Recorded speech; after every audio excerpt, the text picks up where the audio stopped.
பாராளுமன்றத்தில் மத்திய அரசு கொண்டு வந்துள்ள பதவி நீக்க சட்ட மசோதா நடைமுறைக்கு பொருந்தாது என்று புதுச்சேரி முன்னாள் முதலமைச்சர் நாராயணசாமி கருத்து தெரிவித்துள்ளார்.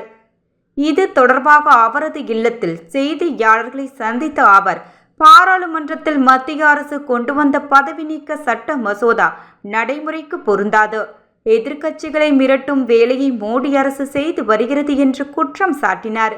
கடந்த தேர்தலில் வாக்கு திருட்டில் ஈடுபட்டுதான் மோடி அரசு பதவிக்கு வந்தது. எனவே அவர் தனது பதவியை ராஜினாமா செய்ய வேண்டும் என்று வலியுறுத்தினார். புதுச்சேரிக்கு மாநில அந்தஸ்து வழங்க வேண்டும் என 10 முறைக்கு மேல் சட்டப்பேரவையில் தீர்மானம் நிறைவேற்றப்பட்டது. தேர்தல் அறிக்கையில் புதுச்சேரிக்கு மாநில அந்தஸ்துதான் முக்கியம் என ரங்கசாமி கூறியிருந்தார்.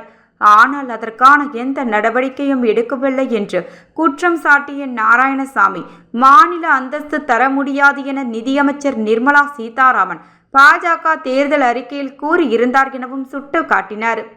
என்ஆர் காங்கிரஸ் தேர்தல் அறிக்கையில் பெண்களுக்கு இலவச பேருந்து விடப்படும், கொரோனா காலத்தில் மகளிர் சுய உதவி குழுக்கள் வாங்கிய கடன் ரத்து செய்யப்படும், அரசு காலியிடங்களில் பெண்களுக்கு 50% இடஒதுக்கீடு போன்ற வாக்குறுதிகளை கொடுத்தனர். ஆனால் ஒன்றை கூட நிறைவேற்றவில்லை. மத்தியில் பாஜக ஆட்சியும் மாநிலத்தில் என்ஆர் காங்கிரஸ் பாஜக கூட்டணி ஆட்சி நடக்கிறது.